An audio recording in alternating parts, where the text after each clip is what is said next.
Bismillahirrahmanirrahim. Assalamualaikum warahmatullahi wabarakatuh. Waalaikumsalam warahmatullahi wabarakatuh. Tidak bosan-bosannya kami menyapa bersama channel Gus Gaul. Ketemu lagi bersama kawan-kawan dan yang paling utama narasumber kita yaitu Dr. Miftahul Khairi atau yang disapa Gus Coy. Selamat malam Gus. Selamat malam Mas Rahmat. Ini kayaknya kita ngaji lagi ya. Jangan tegang-tegang gitu loh, santai. Ngaji lah. Alhamdulillah. Masih dengan bahasan yang sama dengan kitab Akhlak Lil Banin. Iya, Mas. Pembahasan yang sebelumnya yaitu anak yang dapat dipercaya. Nggih, leres ngoten, Gus? Iya. Bu, bilih catatan kula ngaji kula. Wah, ternyata dicatat betul. Ngoten iki. Monggo langsung ngaji nih. Terima kasih. Assalamualaikum warahmatullahi wabarakatuh. Waalaikumsalam warahmatullahi wabarakatuh. Pemirsa yang berbahagia, kalau pada pertemuan sebelumnya kemarin kita membahas tentang anak yang dapat dipercaya, pada kesempatan kali ini kita akan membahas anak yang taat. Anak taat kok dibahas itu ya. Ya, begini, di dalam sebuah hadis diriwayatkan Sayyidina Mas'ud bertanya kepada Rasulullah, "Sa'altu Rasulullah sallallahu alaihi wasallam, ayyul a'mali ahabbu ilallah?" Sayyidina Mas'ud bertanya kepada Rasulullah, "Wahai Rasulullah, amalan yang paling dicintai oleh Allah itu apa?" Kemudian Nabi menjawab, "As-sholatu ala waktiha." Sholat yang dikerjakan pada waktunya gitu ya. Kultu, kemudian Sayyidina Mas'ud berkata, "Summa ayu, apalagi ya Rasulullah?" Qala Sayyidina Nabi Muhammad SAW menjawab, "Birrul walidaini," berbuat baik kepada kedua orang tua.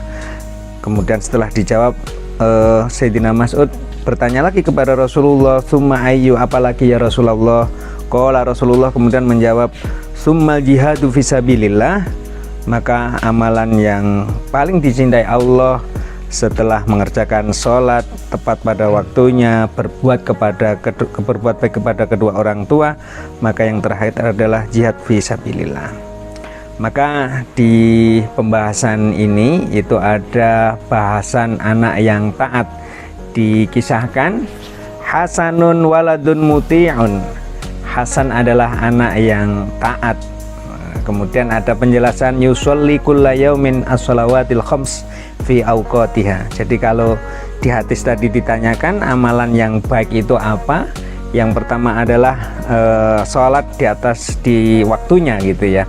Oh, ternyata di sini indikasi kalau anak itu taat adalah mengerjakan sholat tepat pada waktunya. Maka bagaimana kita biasakan anak-anak ini rajin mengerjakan sholat gitu ya. Jadi biasanya yang paling berat itu kalau sholat itu kan subuh ya. Enak-enaknya apa ini tidur kok bangun suruh sholat gitu. Tapi sejatinya kalau sholat itu dikerjakan pada waktunya, pada akhirnya akan mengajari anak tentang kedisiplinan dan tanggung jawab, kira-kira seperti itu. Kenapa? Karena yang manggil ini Allah kok, kita dipanggil sama guru aja takutnya minta ampun, masa dipanggil Allah nggak takut gitu ya. Nah, di sini diindikasikan bahwa anak yang taat itu diantaranya mengerjakan sholat 5 waktu tepat pada waktunya. Wa yuwadibu alal khuduri fil madrasah. Kemudian disiplin untuk datang di sekolah. Nggak ada ceritanya kemudian anak rajin sholat masuk sekolahnya rasa-rasen. Kan itu ya. Jadi bagaimana anak memiliki kedisiplinan dan tanggung jawab untuk masuk sekolah, karena memang ternyata ada hubungannya antara ketaatan kepada Allah itu menghadirkan sifat disiplin gitu ya. Wala qiraatil Quran.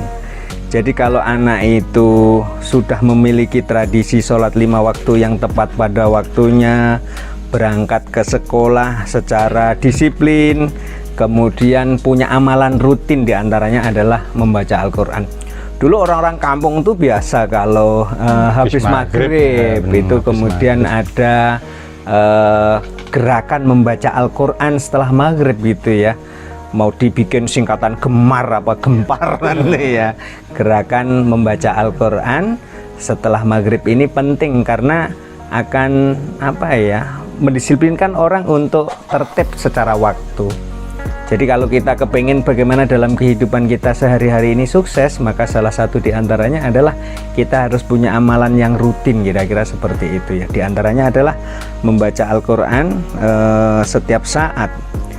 Wa mutola'atid durusi fil bait. Jadi Hasan ini ternyata anak yang luar biasa. Dia rajin mengerjakan sholat 5 waktu tepat pada waktunya, kemudian pergi ke sekolah pas pada saatnya, rajin membaca Al-Quran, kemudian juga rajin membaca pelajaran-pelajaran yang diajarkan di sekolahnya ketika sudah sampai di rumah.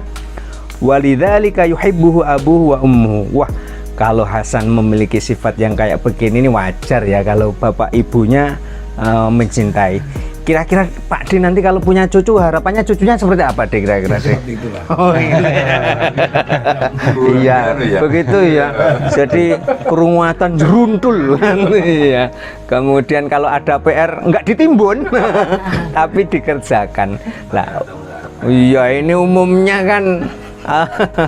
Kalau dikasih PR, anak-anak sekarang ini lebih seneng nge-game ya daripada ngerjakan PR.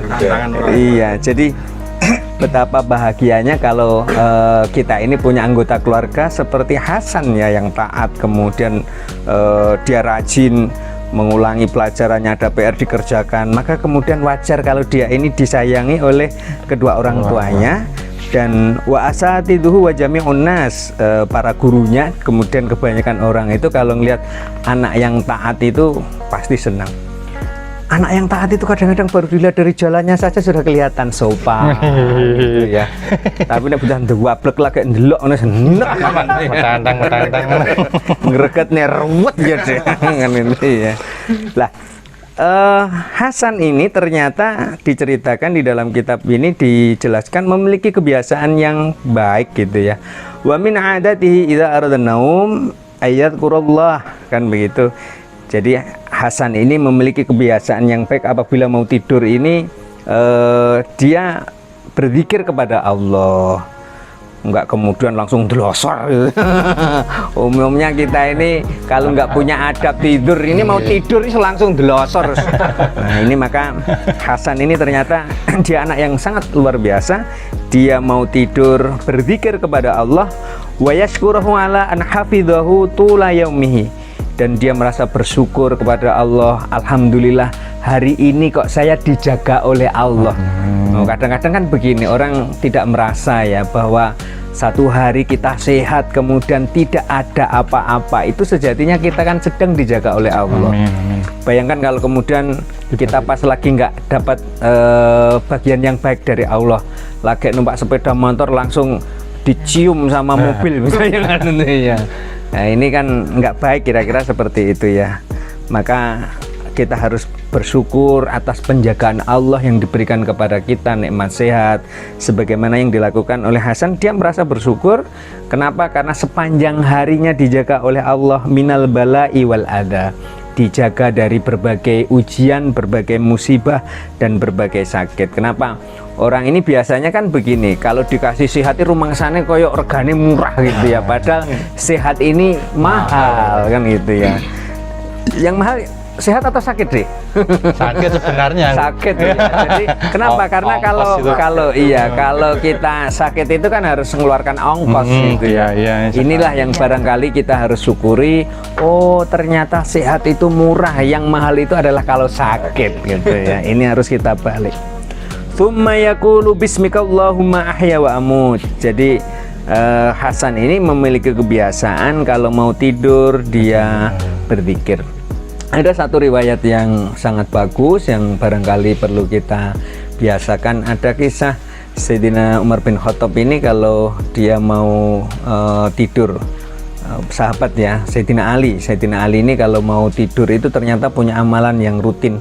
Beliau setiap mau tidur itu ambil air wudhu dulu, kemudian membaca surat Al-Ikhlas 3 kali, kemudian membaca surat Al-Falaq sekali, An-Nas sekali. Setelah itu dilanjutkan membaca apa ini zikir gitu ya.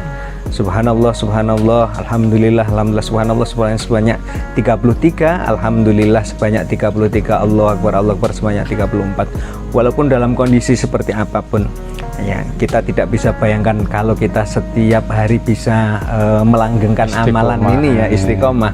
Kita sebelum dibangunkan, biasanya kalau pagi-pagi itu kan kita dengar ada ayam yang berkokok ini ya, itu kita sudah dibangunkan dulu oleh malaikat gitu ya. Ini yang barangkali amalan yang bagus yang bisa kita amalkan begitu ya. Ini contoh Hasan ini anak yang bagus. Wa idza qama min naumihi yashkurullaha ala ni'matin naum. Jadi ketika Hasan ini bangun dari tidurnya, maka dia bersyukur kepada Allah bisa merasakan nikmatnya tidur. Jadi tidur itu ternyata nikmat deh, tapi ya jangan kebanyakan lah gitu. Iya, menikmati tidur, malam tidur, kemudian pagi tidur, akhirnya tidur lagi. Nah, niki apalagi. Iya. Naumus shaimi ibadatun, tapi meleknya itu lebih afdol gitu ya.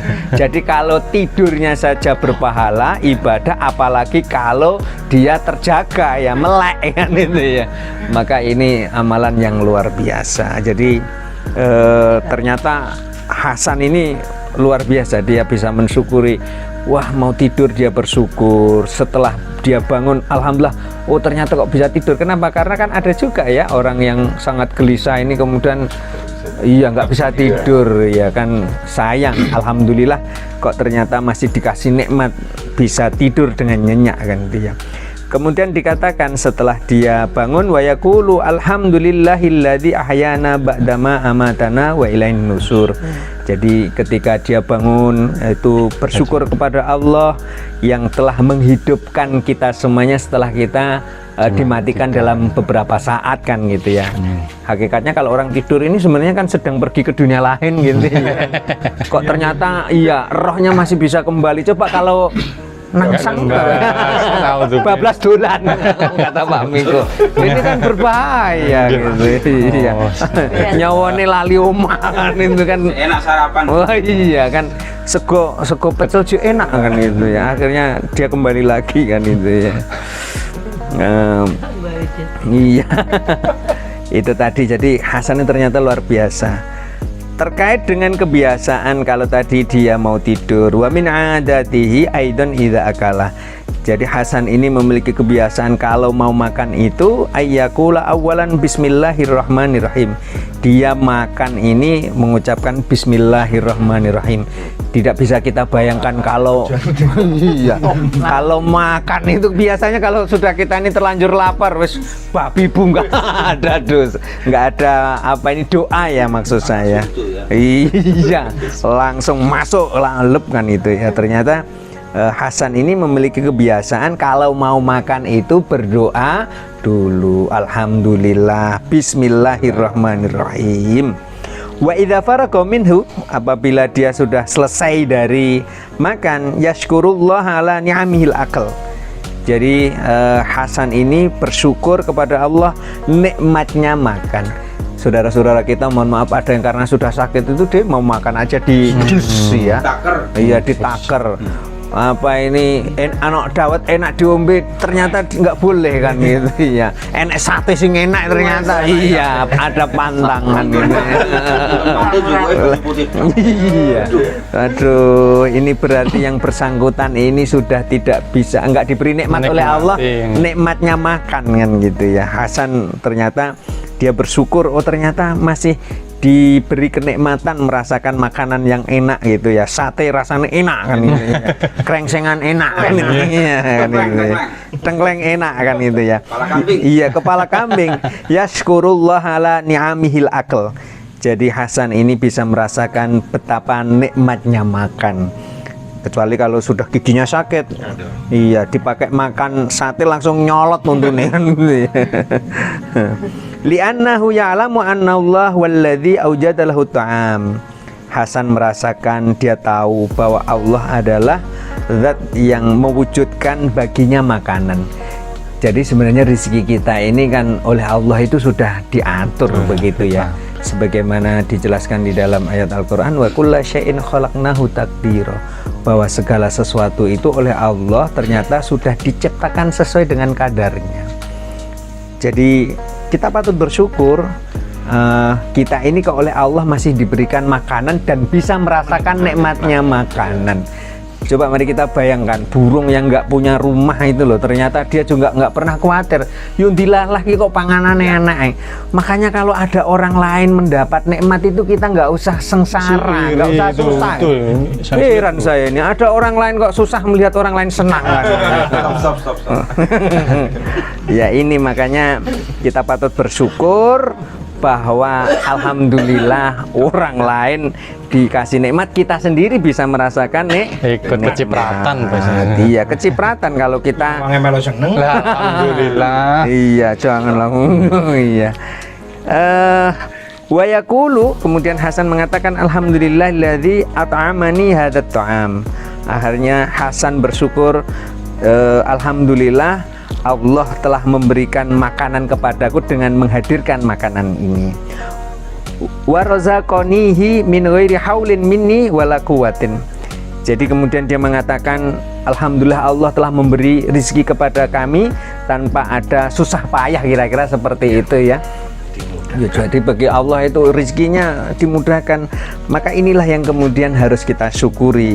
Kita harus selalu bersyukur, alhamdulillah kok masih ada sesuatu yang bisa kita makan, kita nikmati, kan gitu. Ma'asadaha dal walad al-muti, begitulah apa yang dialami oleh anak yang taat itu. Maka kemudian yardhu anhu rabbuhu, Allah itu ridho kepada anak itu, wa saufa yudkhilhu al-jannah. Jadi mungkin apa yang diharapkan oleh seseorang, kan nggak ada ceritanya ya orang ini kemudian maunya muda hidup foya-foya, tua kaya raya, mati masuk surga. Empuk men kok menak-men gitu ya. Lah di sini disarankan ya kalau kita ini mau dimasukkan surga ya harus jadi anak yang taat lah, kira-kira seperti itu ya. Nggak ada ceritanya arep mulya ora kangelan nih, ora enak ceritanya gitu. Tapi kemudian kita harus yakin juga di dalam ayat Al-Quran itu kan dikatakan bahwa Allah mengatakan inna ma'al usri yusra, kan itu sesungguhnya sesudah kesulitan itu pasti ada kemudahan. Fa inna ma'al usri yusra, maka sesungguhnya setelah kesulitan itu pasti ada kemudahan ya. Setelan. Jadi bagaimana kita harus yakin tentang hal itu, sehingga ya kalau hari ini kita ada kesulitan yang kecil-kecil itu ya biasa aja lah, nggak usah kemudian iya kita merasa hidup kok penuh pujian. Hidup kok penuh pujian. Iya kira-kira seperti itu. Wah, Hasan ini anak yang luar biasa. Maka kemudian ketika dia taat, Allah meridhoi tentang apa yang dilakukan oleh Hasan, akhirnya dimasukkan surga. Tentu kita semua pengen seperti itu ya. Amin. Ya Allahumma amin. Ngapunten Gus, dari pembahasan yang paling dicintai tadi kan pertama sholat yang dikerjakan awal waktu, habis itu baru berbuat baik kepada orang tua. Berarti didahulukan agama dulu baru ke orang tua atau pripun ini? Ya.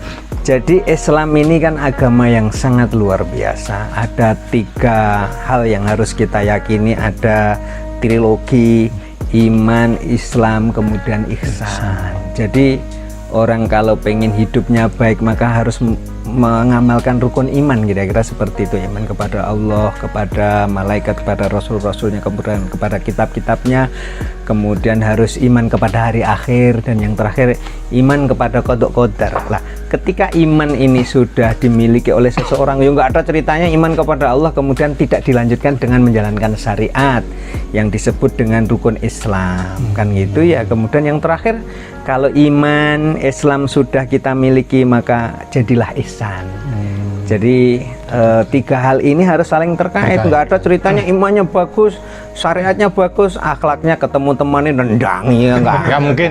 Iya, jadi ternyata ada hal yang sifatnya korelasional ya, jadi saling berhubungan, bahwa orang yang baik itu adalah orang yang bisa mengamalkan ajaran dengan berpegang prinsip 3 hal tadi. Iman yang kuat, kemudian memegangi rukun Islam yang 5 itu, kemudian bagaimana akhirnya melahirkan yang disebut dengan ihsan, kira-kira seperti itu ya, akhlak yang baik lah. Jadi iman, kemudian Islam dan ihsan yang wujudnya itu adalah kebaikan, akhlak itu menjadi satu hal yang harus selalu kita usahakan dalam kehidupan kita sehari-hari. Pemirsa, sudah sangat jelas tentunya pembahasan kita, ngaji kita pada malam hari ini. Mungkin dari pemirsa ada yang masih belum jelas atau mungkin yang kurang paham, bisa pemirsa komen atau like. Mungkin tetap komen gitu ya. Ada ya, pertanyaan, monggo nanti ya kalau ada yang mau tanya seputar hal ini, kita akan senang sekali dalam kesempatan yang lain mungkin akan kita jawab begitu ya, atas kebaikan para respon jamaah gitu ya. Dari audien mungkin ada yang ditanyakan? Ampun ya.